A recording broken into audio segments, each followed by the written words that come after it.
Welcome back to Marx in Economics. Today we are going to go through Module 1, which is a discussion of some introductory issues and some issues of method.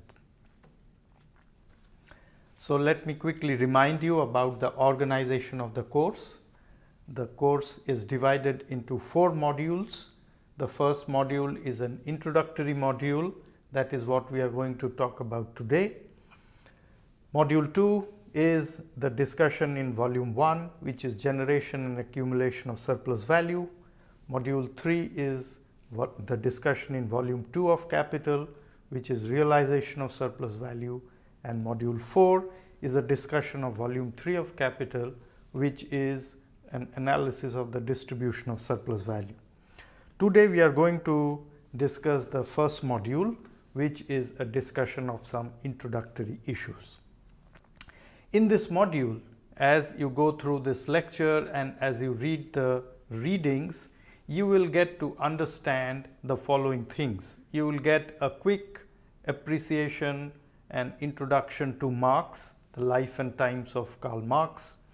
You will get an introduction to the body of thought known as Marxism. You will also get an introduction to 2 important ideas that are present in Marx's thought. One is the dialectical method, another is historical materialism. And the final issue that you will get an introduction to is the structure of Marx's economic work, that is the 3 volumes of Capital, how it is organized, how they are related to each other.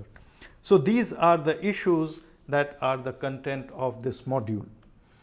What I will do today is to discuss with you couple of questions which will allow us to approach those issues. I will discuss the following 3 issues. To get an appreciation of the life and times of Marx, we will ask this question: how did Marx come to the study of political economy? Second, we will then try to understand what led Marx to the particular orientation to write Das Kapital, that is his mature economic works. And the third question we will try to understand is what is the structure of Das Kapital, what is the organization of his content, what is the logic behind that. So let's start with the first question. Why did Marx come to the study of political economy? How did he come to the study of political economy? Marx was born in 1818 in a small town in Germany called Trier to a middle class family. He went to school in Trier and from there he moved to the university in Bonn and then later in Berlin. His father wanted him to become a lawyer, but he was not interested in law. He studied some jurisprudence, but he was really attracted to history, philosophy. So he did his PhD in philosophy. He completed his PhD in philosophy in 1841 at the age of 23 years from the University of Jena. He wanted to get an academic position, but it was not possible. Why? Because as a student, he was involved in the political ferment that was going on in Germany at that time, ferment to bring about a democratic state, to bring democratic rights of the people to the forefront. So Marx got involved in political activity and was part of a group known as the Young Hegelians. The Young Hegelians developed some ideas borrowing from the important philosopher of that time, Hegel, but also tried to interpret it in a progressive fashion. Because of his involvement in this radical political activism, it was more or less certain that Marx would not be able to get an academic position. So after finishing his PhD, he turned to journalism. He started working for a democratic newspaper which was published from the Rhineland, known as the Rhineland Gazette. and in 1842 he became its editor. This is a front page of the Rhineland Gazette that Marx wrote for during that period and became its editor in 1842. This was a crucial period of his life, because he says in his writings that as editor of this newspaper, he was for the first time confronted with issues of what he calls material interest. What are these issues? Some of these issues are the following: customary collection of firewood by peasants during that time suddenly came to be called as theft. Marx did not have a framework to understand how to approach this issue. As editor, he also confronted issues of the conditions of the peasantry in the Moselle Valley. Marx's training did not allow him to understand all the issues related to that. During his tenure as the editor, he also confronted issues of free trade and tariffs. There were debates in Germany in the parliament about free trade and tariffs, but he did not have a way to approach them and address all the issues involved. So, in 1842, around 1842-43, as the editor, Marx realized that his previous training in history, philosophy, literature did not give him an adequate understanding of issues, did not give him a framework to understand issues of material interest. And that is what propelled him to a lifelong study of political economy. When he started studies of political economy, the two main persons that he interacted with intellectually were first the Scottish philosopher Adam Smith, and second the English economist David Ricardo. These were his two main interlocutors with whom he engaged, whose ideas he borrowed from, deeply studied, and then changed to develop the framework that became Marxist political economy. To understand how he moved from his impetus to study political economy, how he came to form the structure of his work that is present in the 3 volumes of Capital, we need to understand how his phases of studies go on. To understand how Marx moved from his initial impetus to study political economy, how he came to conceiving of his work of economics as a whole, we can follow Marx through his phases of study. There were at least 3 key phases of his study. The first phase of his study runs from 1843 to 1847. This was the period right after he had resigned from editorship of the Rhineland Gazette, and he had retreated to study because as editor he had realized that he did not have a framework to adequately understand and address issues of material interest. If we look carefully at what Marx was reading at that time, what he was writing, we can discern an engagement with 3 important strands of European thought. The first was English political economy, and we know why he did so. He studied English political economy because he wanted to develop a framework to understand issues of material interest. The second area that he delved into was French ideas of French socialism and communism. Why did he do so? Well, growing up in Trier, he had been influenced by liberal ideas about equality, about democracy, which came from French socialist and communist traditions. These ideas had been passed on to him from his father and his father-in-law, the person who became his father-in-law later. So these were the ideas that he had grown up with. But as editor of the Rhineland Gazette, he was often dissatisfied with the fact that these ideas were woolly, that these were not rigorous, that these were not related to real things that go on in people's lives. So Marx wanted to go back to these ideas to critically engage with them. So that is why he spent considerable amount of time and effort to understand and engage with the second body of thought, which is the French socialist and communist tradition. The third area into which he put a lot of effort in studying was German philosophy. Well, partly it is understandable why he did so. He was a philosopher by training, he was interested in philosophical debates, and that is why he continued his study of philosophy. But there was a deeper reason. As a young radical, as a part of the young Hegelians, Marx had imbibed some of the key left-wing ideas that were there in Hegel.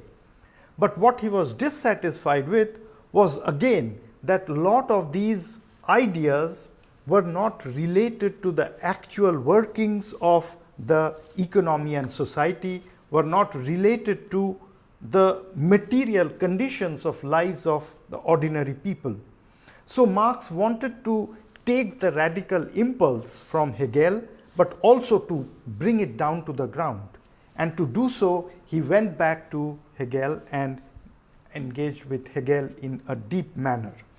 So the three areas that he studied during this period, a creative synthesis emerged from his work, and this is what came to be later called Marxism. So Marxism is a body of thought which can be understood as foundationally a creative synthesis of these three strands of thought. During this early period of his study, Marx came up with two important ideas which was with him for all his life. It guided his studies in the future. And we would like to spend some time understanding these key ideas. The ideas that I have in mind are first, what is known as the dialectical method, and second, what is known as historical materialism, or also some scholars call as the materialist conception of history. We will see that using these ideas, Marx came to some important conclusions, and these conclusions were what he picked up later. The conclusions were that if we want to understand the structure of society, we cannot start by looking at the realm of ideas. We cannot start by looking at the realm of politics. We have to look at the way that society organizes the process of production, the relations into which people enter in that process of production. That has to be the beginning point, the entry point of our analysis of the structure of society. The second conclusion he reached was that if we want to understand large-scale historical change, then we have to understand the contradictions, the conflicts that emerge among large group of people who are defined by their relation to where they are located in the process of production. So these were some of the key conclusions that he picked up again when he came back to his studies. But before we look at that, let us quickly look at these two key ideas, the dialectical method and historical materialism. In common philosophical parlance, by dialectic we mean the emergence of correct ideas through a clash of different opinions, often contradictory opinions. So Greek philosophical tradition thinks of the dialectic as the process of discussion, of a clash of opinions, of different opinions, and the process through which correct ideas emerge. In fact, for the Greek philosophers Plato and Aristotle, the key marks of dialectical thinking is that dialectical thinking does not start from axioms, from first principles. What it starts from is common opinion. And then the conflict of different opinions lead to the correct opinions or the philosophical basis, the first principles. How does this happen? The conflict of opposed viewpoints related to those common opinions bring to light the philosophical presuppositions that underlie those opinions. And it is the process through that, a continuous conflict of opposed viewpoints, that we finally arrive at rational principles. So the same idea is there. Conflict of different opinions is the process through which correct ideas emerge. For Marx, the key person when we think about the dialectical method is not the Greek philosophers, but rather the German philosopher Hegel. Hegel did a very deep study of the dialectical tradition. And for Hegel, the dialectic has a deeper meaning. It has a wider meaning. At the same time, the dialectic is a structure of reality, and it is a correct framework for understanding that reality. So what do I mean when I say that for Hegel the dialectic is a structure of reality? What I mean is the following two ideas. For Hegel, reality is organized and it is developmental. What does that mean? Reality is organized. It means that reality is, at any point in time, reality has a structure which is composed of different parts which are related to each other through internal relationships. So reality can be thought of as a totality which is composed of different parts, and those parts are related to each other through necessary internal relationship. That is what gives it a coherence. That is what explains the structure that persists through time. But Hegel also wants to understand how things change, how things develop. And that is why he, in addition to understanding reality as organized, he understands it as being developmental. Developmental means that within that system of organized, internally related parts, there are conflicts, there are contradictions. And it is the contradictions which drive the system to change. The system changes so as to accommodate or deal with the conflicts. So therefore, a framework to understand reality, since reality is organized and developmental, the framework to apprehend reality, to understand reality, must pay attention to two different things. First, it must look at the short-run structure, the structure of relations which give it coherence in the short term, which allows it to persist over time. But it must also look at the contradictions, the conflicts hidden within the system, which allows it to change and develop over time. These are some of the key ideas that Marx takes from Hegel. Marx and Hegel has a complicated relationship. Marx does take some ideas from Hegel, but he also rejects or changes some of the key ideas from Hegel. The key idea that Marx takes from Hegel is his understanding or his notion of the structure of reality as organized and developmental. Marx accepts that reality is organized and developmental. But he rejects Hegel's justification, which is metaphysical, for why reality is organized as such. So therefore, we can say that Marx accepts that society, which is his object of study, is organized, meaning at any point in time, there are parts of society which are related to each other, and that gives it coherence. But it is also developmental. What that means is that society's structures not only are related to each other internally and in a necessary manner, but there are key conflicts and contradictions hidden within the system which propels it to change. So therefore, society is organized as a totality, and historical change emerges through the internal contradictions within society. These are the key ideas of the dialectical method that Marx took from Hegel and applied it to the study of society and large-scale historical change. What emerged from an application of the dialectical method to the study of society is known as historical materialism.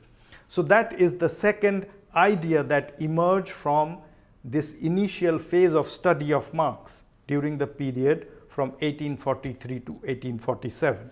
So let's take a look at some of the key components of historical materialism.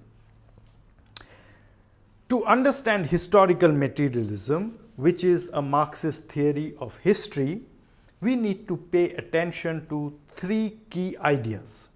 The three ideas are productive forces, relations of production, and the superstructure.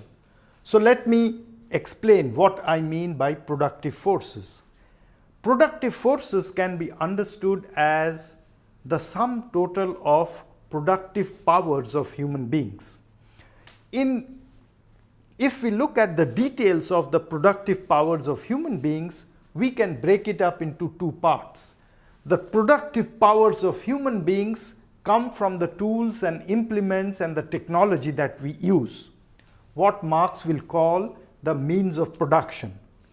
In addition, the productive powers of society comes from the labor that is involved in production, how skilled that is, what kind of techniques are used, what kind of scientific principles are used for production.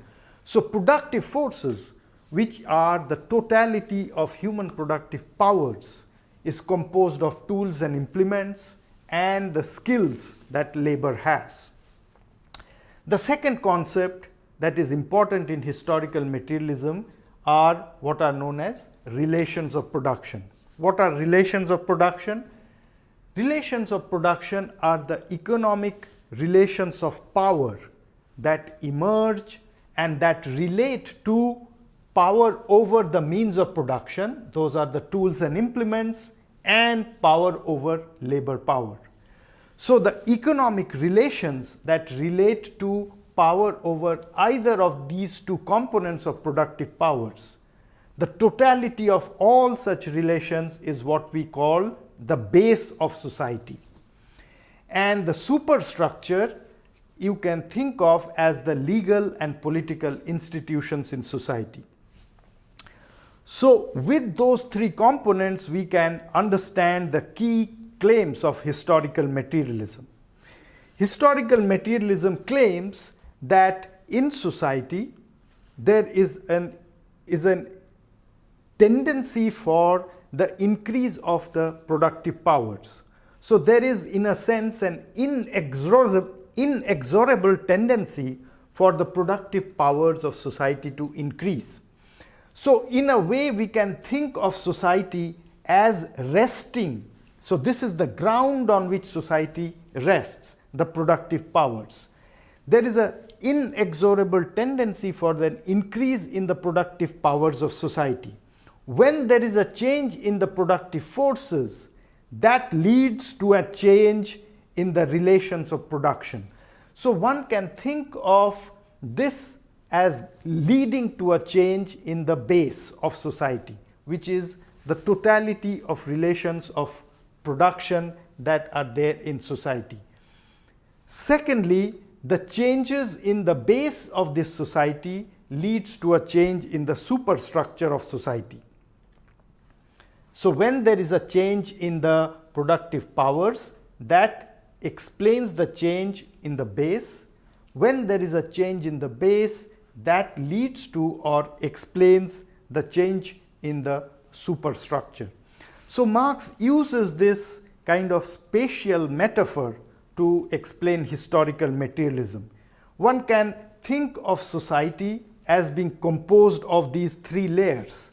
There is the ground, the most basic fact, which is the inexorable tendency for human productive powers to increase. On the ground lies a building, and the base of the building is composed of the relations of production in that society. On top of that base lies the superstructure, which is the legal and the political institutions of that society. And if this is how society is organized, then there is also a explanatory precedence of the ground in relation to the base and the base in relation to the superstructure. So changes in the productive forces lead to a change or explain changes in the relations of production, which in turn lead to or explain changes in the legal and political institutions. Does that mean that the superstructure has no impact on the base? Does it mean that the base has no impact on the ground? No, that is not what it means. Even though many scholars have interpreted historical materialism as suggesting that it is deterministic, meaning it leads to changes only in one direction, a careful reading of Marx's texts rules that out. Marx is very clear that legal and state institutions have a very key impact on relations of production. And the way in which the superstructure impacts the relations of production is that it stabilizes. Changes in the legal and state institutions stabilizes the relations of production that are there at any point in time. So it is not true that the superstructure has no impact on base. It does. It is also true, if we look at some of the writings of Marx, that Marx is clear that the relations of production itself has an impact on productive forces. So, for instance, the way the relations of power over means of production and labor are organized does have an impact on how technological research happens, how new techniques of production emerge. So therefore, it would be untrue to say that historical materialism rules out an impact of the base on the ground. It does not. But then that raises the question, what do we then mean by saying that changes in the productive forces explain changes in the base? And what do we mean by saying that changes in the base explains changes in the superstructure? What we mean is that these explanations are not causal. We are not saying that changes in the base, changes in the productive forces cause a change in the base. We are not saying that changes in the relations of production cause a change in the legal and state institutions. Rather, what we are saying is that these explanations are of a type that philosophers call functional explanations. What are functional explanations? Let me give you an example. Birds often have bones which are hollow. If we want to explain why birds have hollow bones, we might say that birds have hollow bones because it helps in their flight. This is an example of a functional explanation. The hollowness of the bone is functional to the flight of the bird. It is in that sense that we say that changes in the productive forces explain changes in the base, meaning that changes in the base happen because they help explain changes in the productive forces.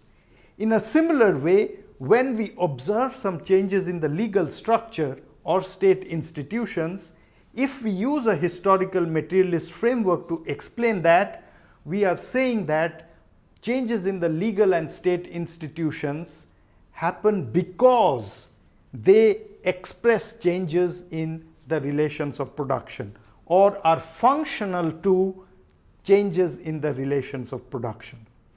So let me summarize. There are two key ideas that emerge from the historical materialist understanding of society. First, if we want to understand society at a point in time, we have to start from the changes that happen in the productive forces.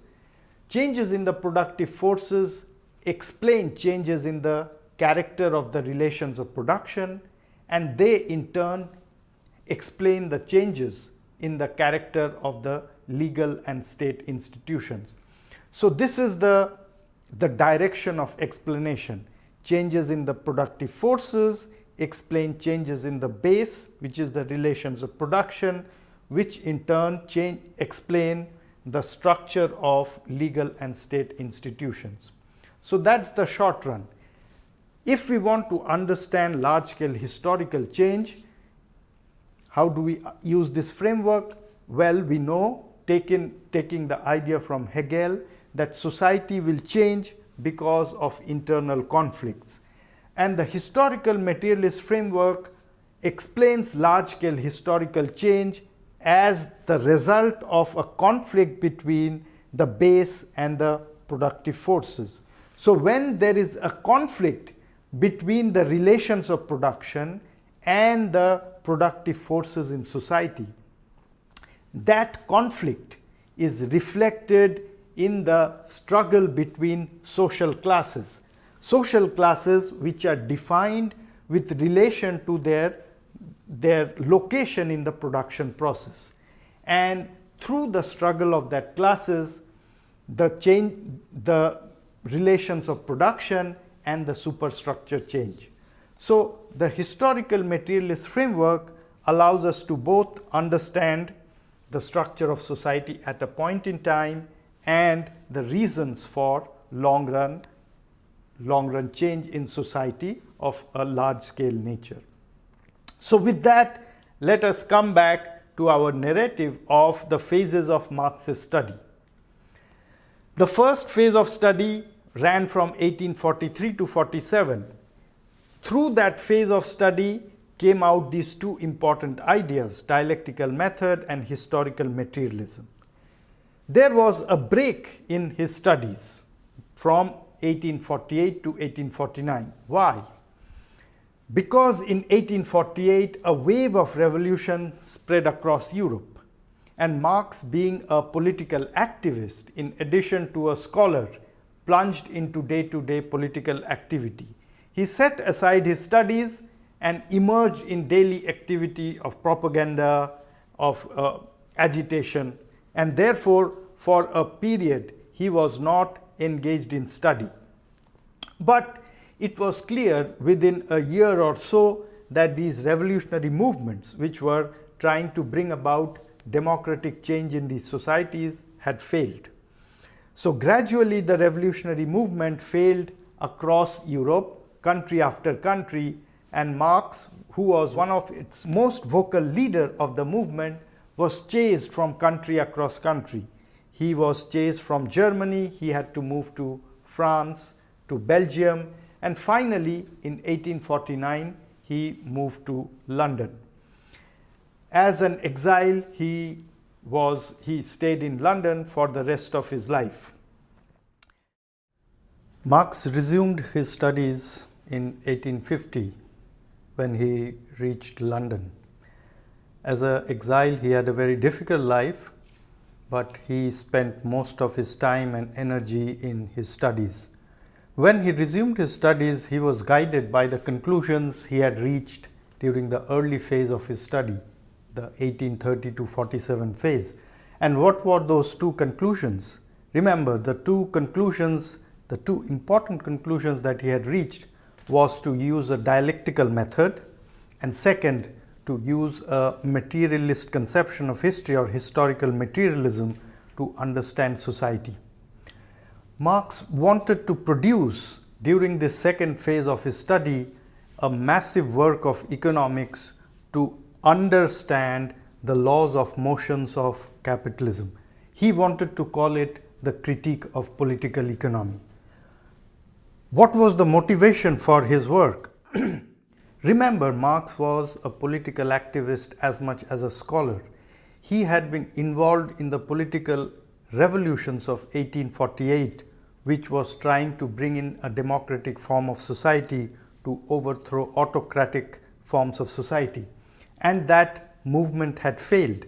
Marx drew the conclusion that the movement failed for two reasons. First, the leadership of the movement were in the hands of the middle classes and not in the hands of the working class. Second, the working class could not become the leader of the movement because it did not have a framework to understand reality and work out its program. And that is where Marx wanted to step in. He wanted to prepare a framework so that the working class could use it to understand capitalism, which would then allow it to construct a program for radical revolutionary change of the system. The main object of his study was the capitalist system. He wanted to understand it from a historical materialist perspective. Recall, the historical materialist perspective that Marx had worked out in the 1840s suggested that to understand society at a point in time, the primary focus or the starting point of the analysis would be to understand how production is organized and how the relations of productions emerge in the process of production. From the process of production and the relations of production emerge social classes. And the key to understanding historical change was to understand the conflict and contradiction between these social classes. That is what led Marx to identify the three key fundamental classes of capitalist society: the capitalists, the workers, and the resource owners. These formed the primary foci of his study of the capitalist system, the critique of political economy. We will see later that there were three key categories in the critique of political economy, and each of those categories reflected one of the classes of society. During this second phase of his study, Marx produced many works, lot of which was left unpublished, but some of it which got published. From some writings of Engels, we come to know that Marx had completed his studies of political economy by the 1850s. By the early 1860s, he was ready to produce this critique of political economy, this massive tome which would give us an understanding of the capitalist system and which would be a weapon in the hands of the working class to radically transform capitalism. Marx was digesting a lot of material and formulating the best way to present his work. It was the crisis of 1857 that really forced his hand, forced him to start to present the conclusions of his study to the larger public. In this period from 1857 onwards, Marx tried to start writing.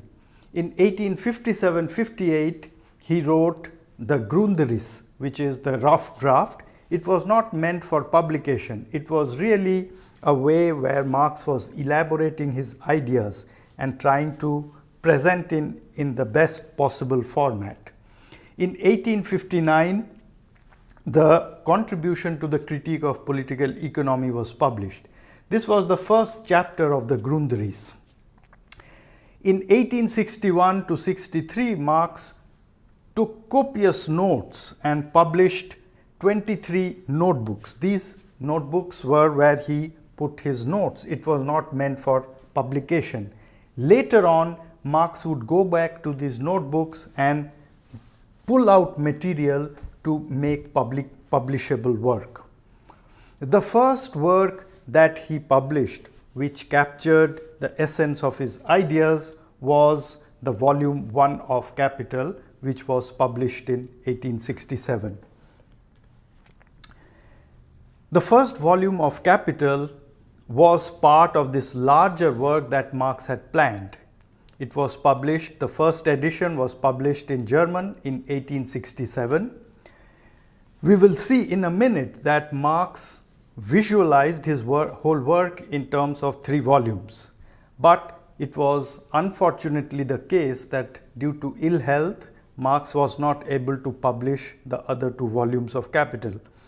So it was left to his friend and comrade Friedrich Engels to go through the notes, systematize it, and publish volume 2 and 3. Volume 2 was published in 1884, volume 3 was published in 1895.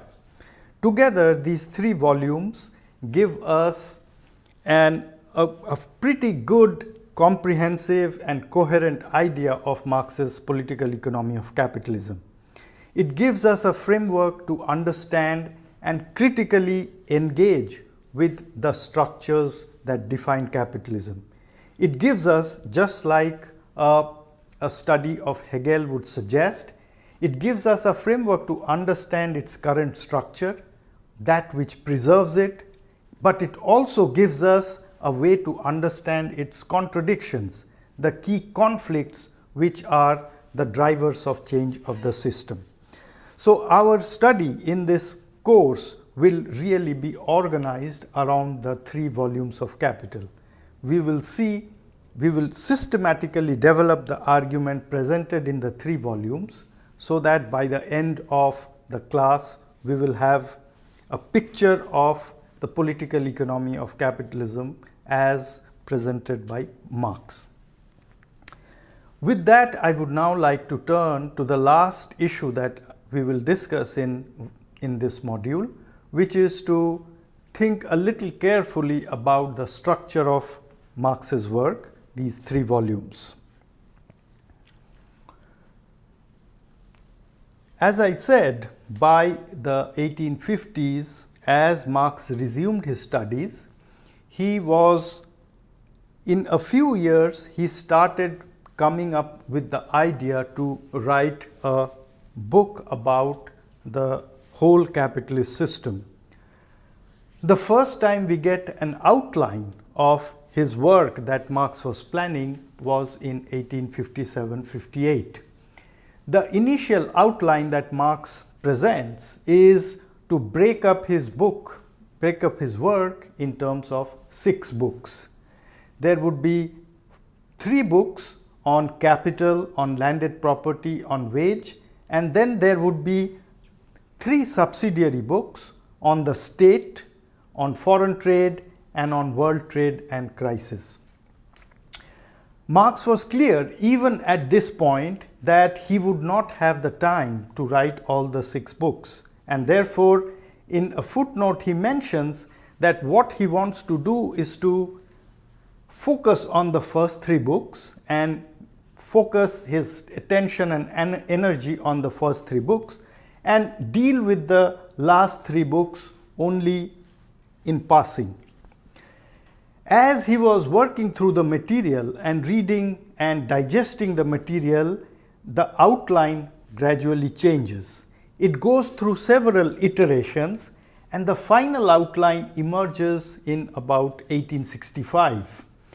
The final outline that Marx thinks of is to think of the whole work as a work on capital. Rather than have only one book on capital, now he thinks of his whole work as a work on capital. Moreover, he divides this work on capital into 3 parts. Part 1 will look at the production process of capital. Part 2 will look at the circulation process of capital. And part 3 will look at the process of capitalist production as a whole. What are the reasons that Marx moved from the initial outline in terms of these 6 books to the final outline in terms of the 3 books? There are 2 reasons. The first reason is that over this period, as he was understanding, reading, digesting the material, he came to the conclusion that the key category which will enable him to understand capitalism is the category of capital, and therefore the whole work has to be organized around that category, and therefore he gave up this initial plan where capital would be dealt with only in one book. Now the whole work would be on capital. Now if that was the case, then the 3 volumes that he then broke up his work into would deal with various aspects of capital. The first would deal with the production process of capital, the second would deal with the circulation process of capital, and the third would deal with issues that become relevant when we look at the system as a whole. There is another reason why he organized the 3 books that would comprise the whole work on capital in this way, and that is because he started using a method of presentation of his work which moves from a very high level of abstraction to gradually a lower and lower level of abstractions. As you move from book 1 to book 2 to book 3, what we get is a very abstract model of capitalism in the first book. In the second book, we get a less abstract, therefore a more concrete, and by the time we come to book 3, we get a much less abstract and therefore a much more concrete picture of capitalism. It was this method of presentation which led him to break down the whole work into these 3 books. We can summarize our discussion about the structure and content of Marx's work in the following way. One argument we will develop is that the key concept that organizes Marx's thinking on capital is the concept of surplus value. And therefore, we can break up the 3 books that Marx thinks about in the following way. Volume 1, which Marx calls the production process of capital, can be understood as the study of the processes of the generation and accumulation of capital. Volume 2, which Marx calls the circulation process of capital, can be understood as a study of the processes related to the realization of surplus value. So volume 1 is about generation and accumulation of surplus value, volume 2 is about the realization of surplus value. And volume 3, which Marx calls the study of the capitalist system as a whole, can be understood as the process of the study of the distribution of surplus value. Now, in addition, Marx's method, which moves from abstract to the concrete, can also be seen at work here in the following way. Volume 1 and volume 2 are at a level of abstraction that Marx calls capital in general, and volume 3 is at a lower level of abstraction which Marx calls many capitals. What does capital in general mean? At this high level of abstraction, which is captured by the concept of capital in general, Marx is abstracting from or ignoring 2 things. He is ignoring that in any real capitalist economy, there are many fragments of capital, there are many capitalists, and there is competition between them. That is the first thing he is ignoring. So in the level of abstraction where he is dealing with capital in general, he is thinking of the whole capitalist class as one unit of capital. So therefore, he is ignoring the fact that the capitalist class itself is broken up into different industries, different capitalists who compete amongst themselves. Second thing he is ignoring is that in a real capitalist system, apart from the capitalists who are involved in the production process, there are other fractions of the ruling class, like landowners, like owners of money capital who do not directly involve themselves in the production process, or capitalists who are involved in trade. In the volume 1 and 2 analysis, he is ignoring from these fractions of the ruling class. So the picture that we get in the level of abstraction captured by capital in general is a homogeneous block of capital in contradiction with a homogeneous block of labor. So the the abstraction from competition between capitals and bargaining between different fractions of capital give rise to this abstract level of analysis captured by capital in general. Volume 1 and volume 2 are presented at this level of abstraction. So both in volume 1 and 2 there is only one unit of capital.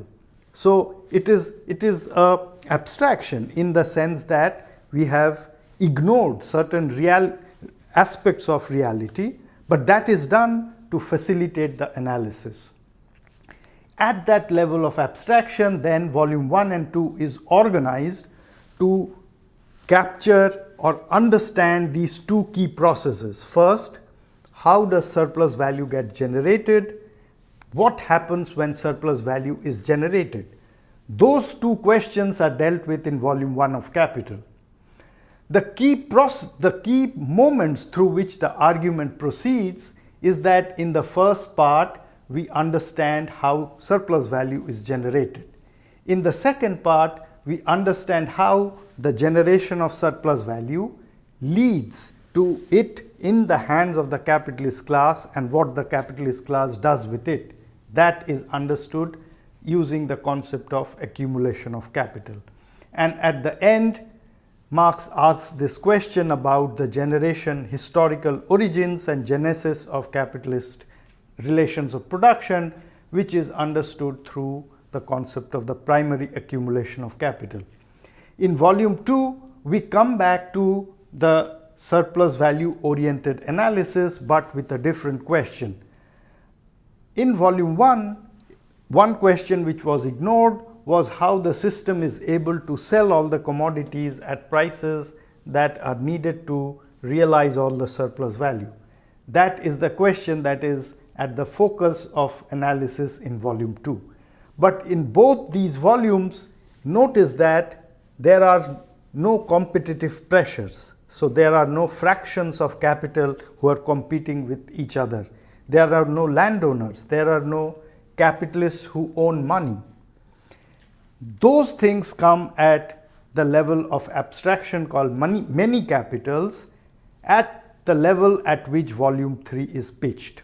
So in volume 3, we look at the processes through which the surplus value that was generated is distributed in society. And the argument moves through two steps. In the first step is the emergence of prices of production, and the key mechanism for the emergence of prices of production is the competition between capitalists. The second step of the argument leads Marx to explain how commercial profit emerges, how interest emerges, and how rent emerges. And the key mechanisms that underlie the generation of these fractions of surplus value are the bargaining between capitalists and different fractions of the ruling class. In case of commercial profit, the bargaining takes place between capitalists who are involved in production and capitalists who are involved in trade. In the case of interest income, the bargaining takes place between capitalists who are involved in production and capitalists who are owners of money, who lend it to the capitalists who are involved in production. And in case of rent, the bargaining takes place between capitalists who are involved in production and resource owners like landowners who make available their resources to be used in capitalist commodity production in return for a part of the surplus value as rent. So by the end of volume 3, we get a coherent and comprehensive picture of the way the capitalist system is organized, the way its key classes function, the way the classes relate to each other, not only in terms of their interdependence, but also in terms of their conflictual relations. With that, let me end by pointing out the readings for this part of the class that I would like you to go through. The first reading is chapters 1 and 2 of the notes that will be made available. These are unpublished notes that I am writing. It's called Logic of Capital, and Introduction to Marx's Economic Theory. Chapter 1 and 2 deal with the introductory issues that are part of this module. I would also like you to read 2 articles by Lenin.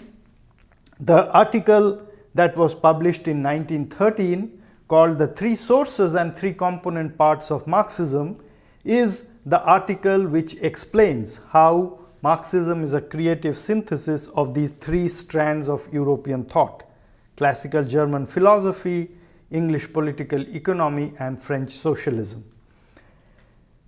Then I would like you to read the article by G.A. Cohen. This is a very good exposition of historical materialism. So G.A. Cohen's article should be read to understand the ideas of historical materialism that we discussed.